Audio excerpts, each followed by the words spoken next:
Good evening. COVID-19 outbreak has given us an opportunity, a chance for adaptation, for a change. I already gave a talk on the definition of life.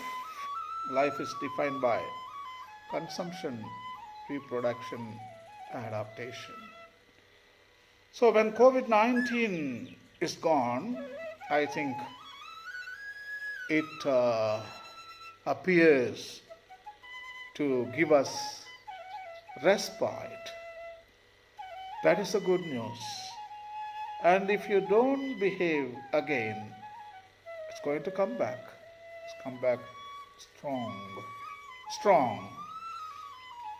So I think we need to get a lesson, an awakening from this event. We need to go into the definition of life again, and we need to unleash the strategies of adaptation.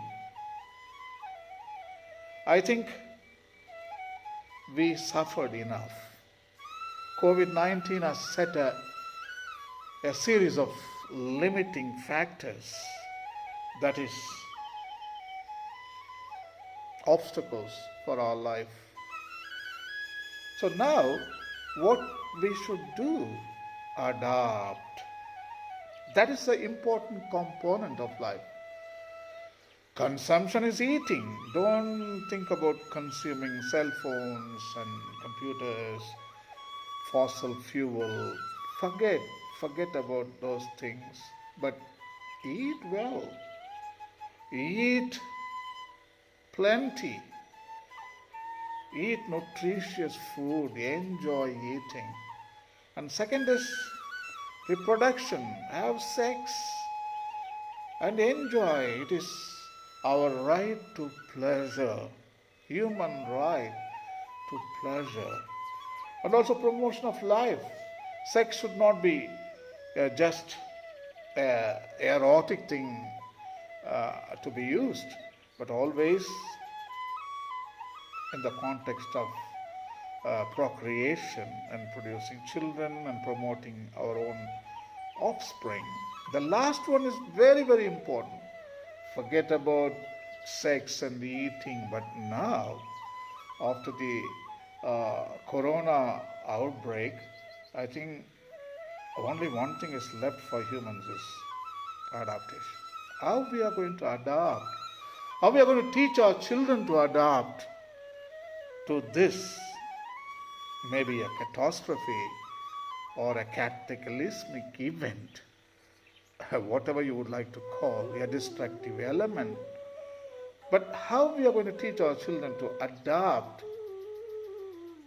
and ensure that it's not going to come back. It's not going to happen again. For a long time it's going to happen, of course. We may not stop it. But for a long time we can come to ecological balance, ecological climax ecosystem, it is known as. That means for a long time there will not be any disturbances. We can live relatively in peace. So that is what we should teach to our children, adaptation. So in order to teach to our children about adaptation, we need to educate about our home. This is our home. How children should know what is a real home and common home. This is our common home. This common home is big. Planet Earth, Mother Earth. We can call it by different names. Many people call Gaia. Gaia is Mother Earth.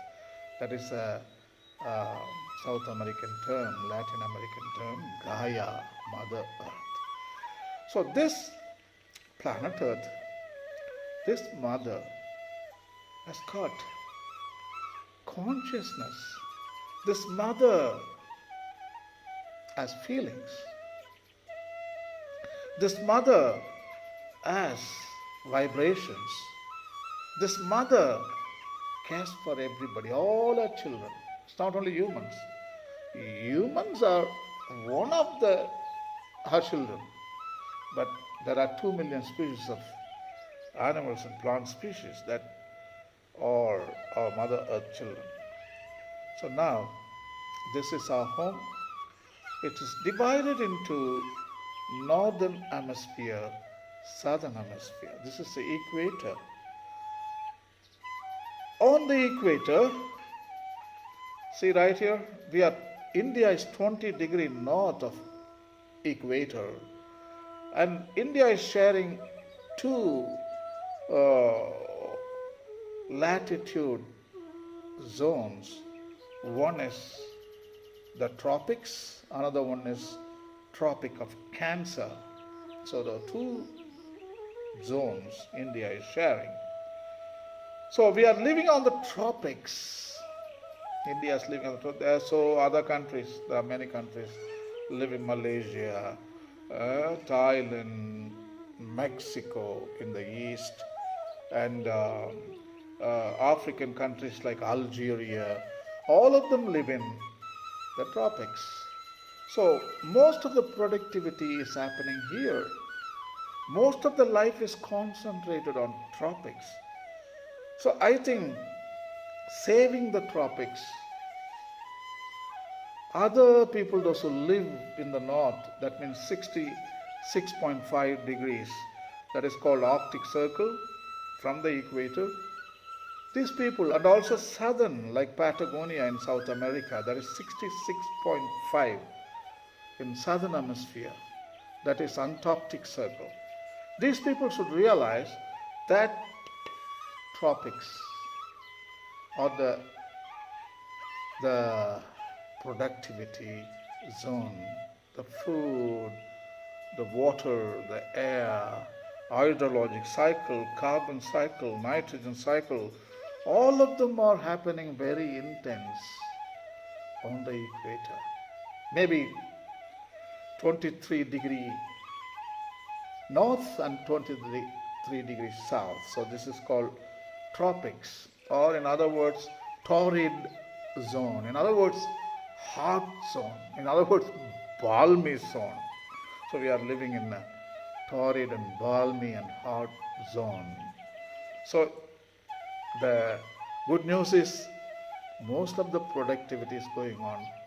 The food is produced here. I think the 60% of life lives here on the tropics. Most of the ecosystems, most of the biomes that harbor plenty of life and plenty of biodiversity, they are concentrated right on equator, 23 degrees north, 20 degrees south. So I think saving these areas is a priority in the aspect of adaptation. I think international community should come to the knowledge of adaptation and really safeguard these places. And education is the most important thing, ecological education. The people, those who live here, most of them are illiterate. They can destroy these ecosystems, these fragile biomes. But I think ecological education can really put a mark on the strategies of adaptation. Today our children should be taught how to adapt. Also the children, those who live in the Tropic of Cancer, that is north, the Tropic of the Capricorn, and the Antarctic Circle and the Arctic Circle, these children should be taught most of the food and most of the biodiversity, most of the beauty lies in the equator, 23 degrees north and 23 degrees south. So I think these children should long to come and live here. Also our adults, those who live in Arctic Circle or Antarctic Circle, why do you live there?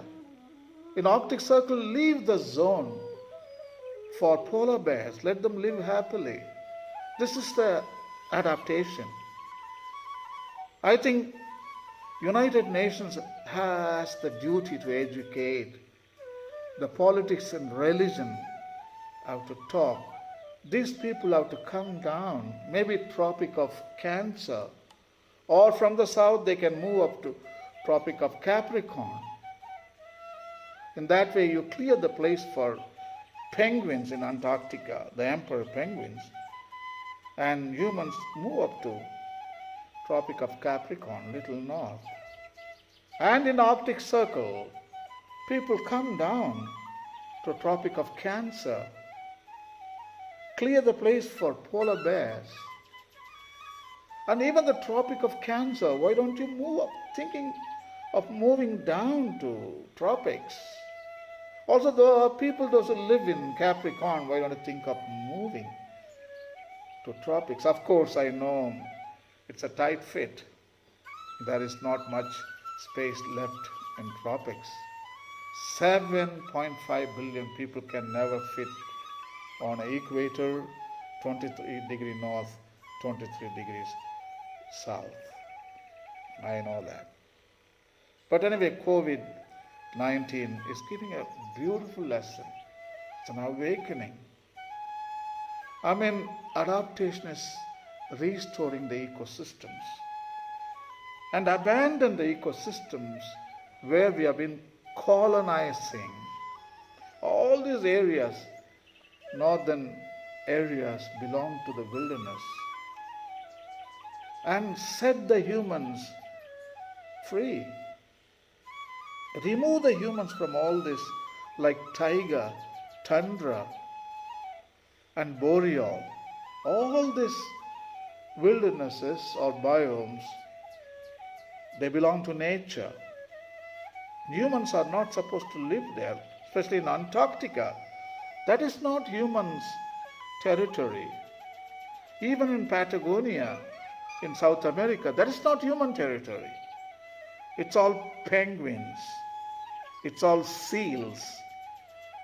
It's all krill. It's all whales, blue whales. Hey, these are their homes. Why do you go and intrude there? So I think it's a high time adaptation calls humans to come back home. Our home is tropics. I think we have to learn a lesson.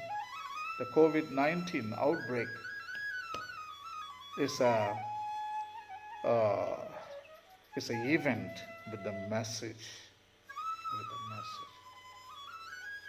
Those who have ears to hear, they will hear. Those who have eyes to see, they will see. I think human beings have the consciousness to grasp all these events which are unfolding, to create a birth of new consciousness and enlightenment. I think when all these events are over, the humans are enlightened. The COVID-19 outbreak is an event of enlightenment. Thank you.